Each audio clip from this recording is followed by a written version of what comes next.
2025년 7월 16일 수요일 광야의 묵상입니다. 오늘 우리에게 주시는 살아있고 항상 있는 하나님의 말씀은 요한계시록 11장 1절로 13절입니다.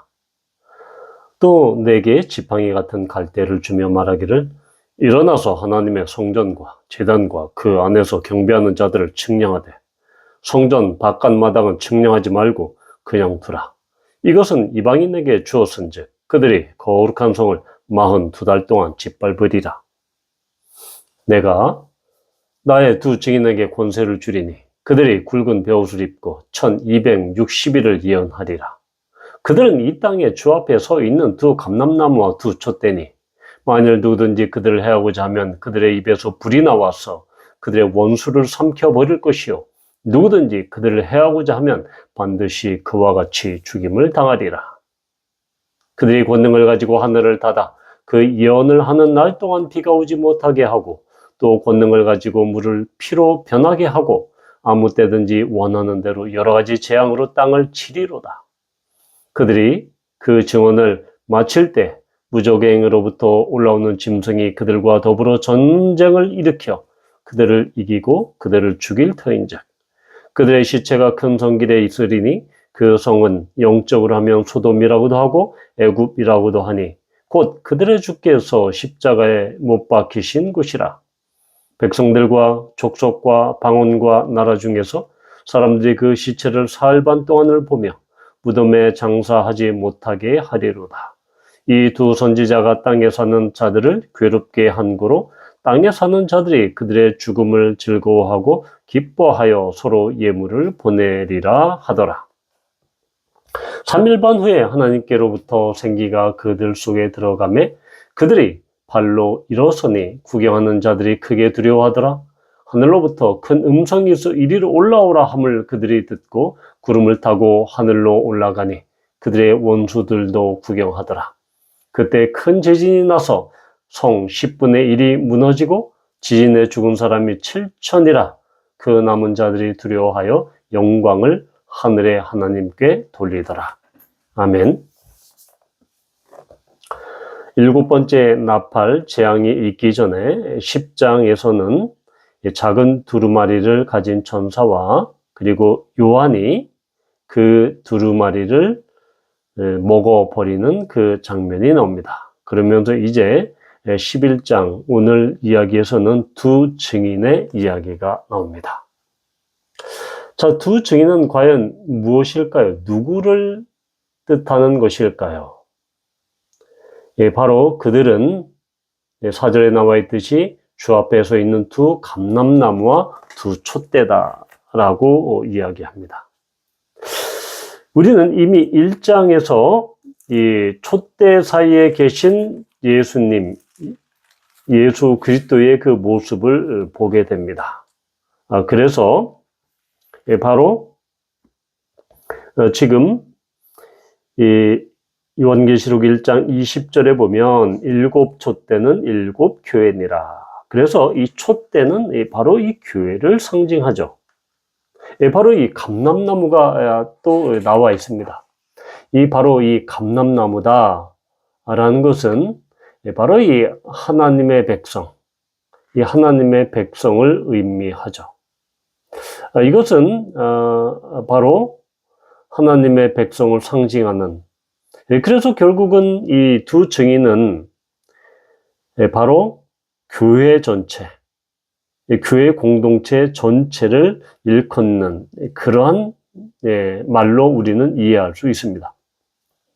바로 이 두 증인, 교회에게 11장 오늘 1절과 2절에서 보면 지팡이 같은 갈대, 즉 측량자를 주면서 하나님의 성전과 제단과 그 안에서 경배하는 자들을 측량하라.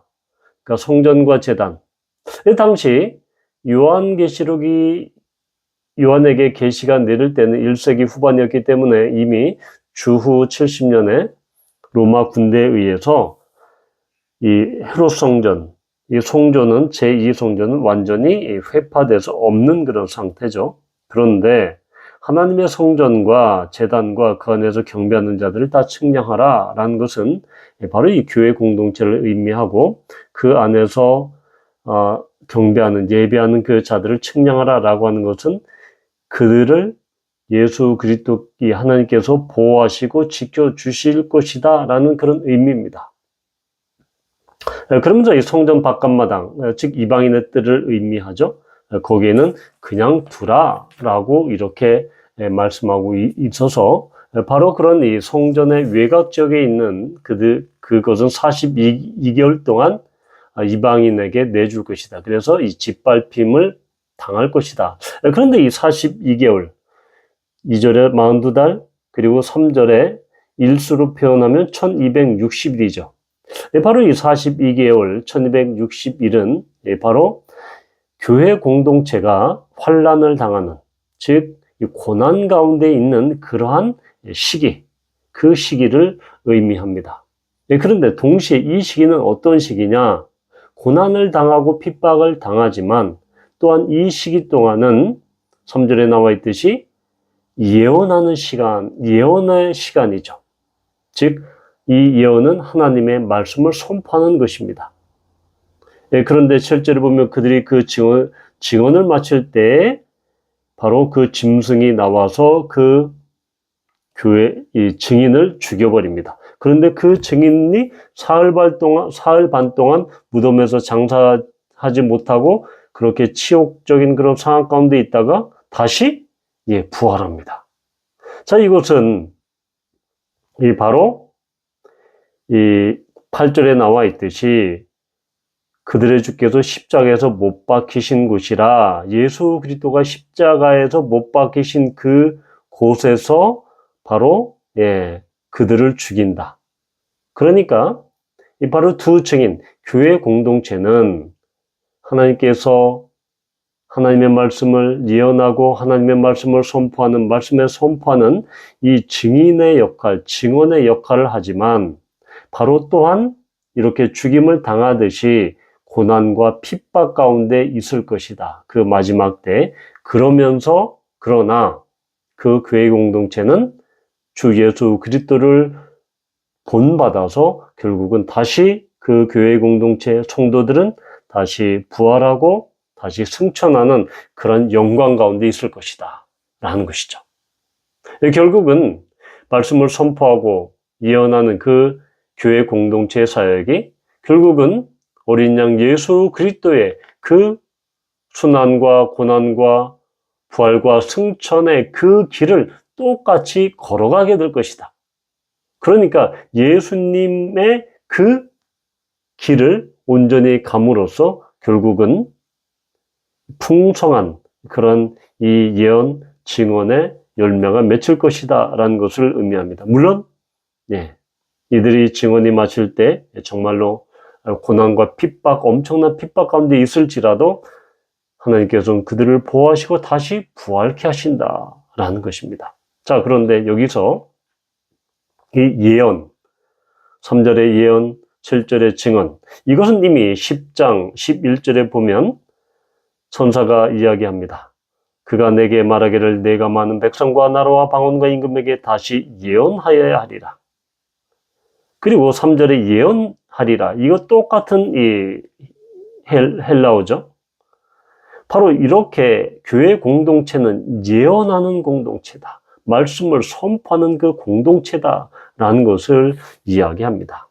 자, 그런데 이 예언에 대한 것, 우리는 이미 이 요엘 2장에 나와 있는 바로 그 마지막 때에 내가 내 영을 만민에게 부어줄 것이다. 요엘서 2장 28절에 보면 그 후에 내가 내 영을 만민에게 부어주리니 너희 자녀들이 장래를 말할 것이며. 그래서 이 모든 육체에게 이 하나님의 영, 성령이 부어지면 장래를 말할 것이다. 예언할 것이다. 라는 것입니다. 자, 그러면 이러한 예언하는 것이 마지막 때에 또한 이렇게 하나님의 백성들, 교회 공동체가 예언하는 그러한 역할을 분명히 할 것이다 라는 것을 이미 요엘서 2장 28절에는 이렇게 이야기하고 있습니다. 자, 이것은 더 올라가면 민수기 민수기 12장에 가보면 바로 이 예언에 대한 이야기가 있습니다. 민수기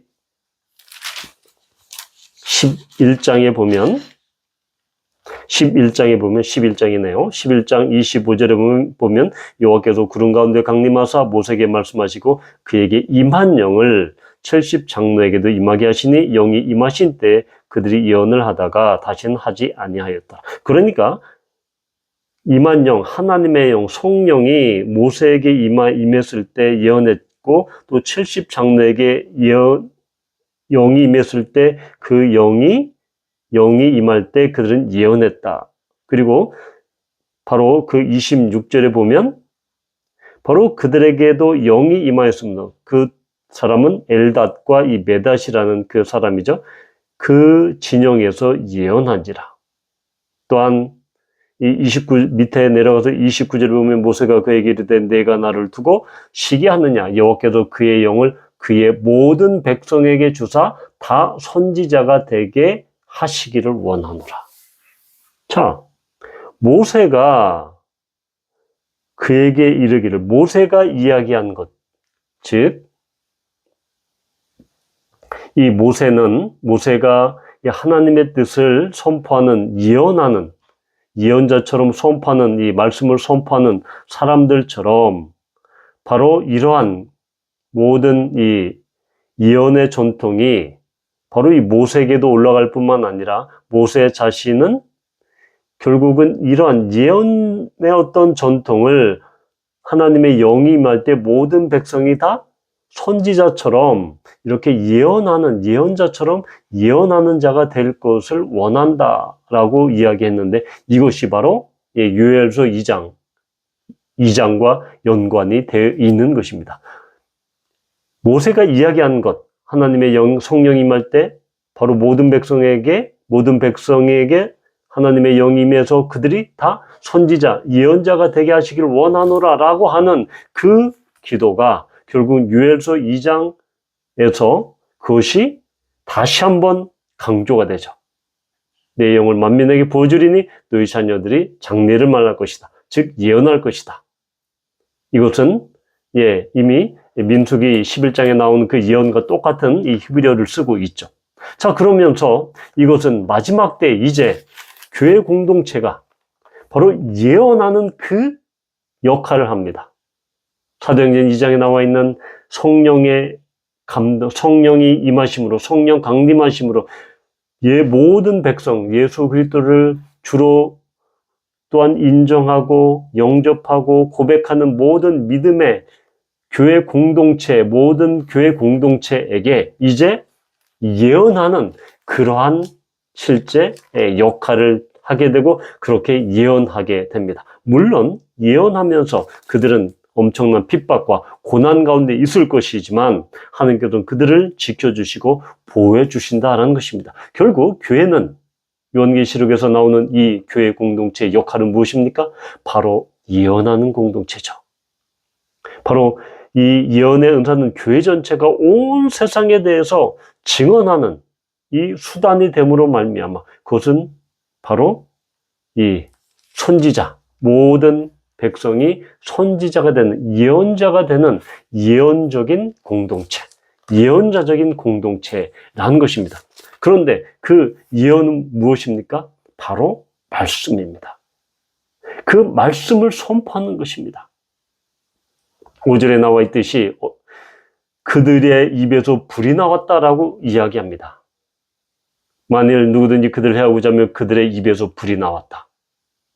마치 만화 영화 용과리처럼 그런 불이 나오는 것입니까? 그러한 이 문자적인 의미가 아니라 바로 그들의 입에서 예언을 통해서 그 말씀을 통해서 그 불이 나왔다라는 것은 바로 이것은 말씀의 선포를 이야기합니다. 불이 나오듯이 말씀이 그렇게 불같은 능력으로 그렇게 선포된다라는 것을 이야기하는 것이죠.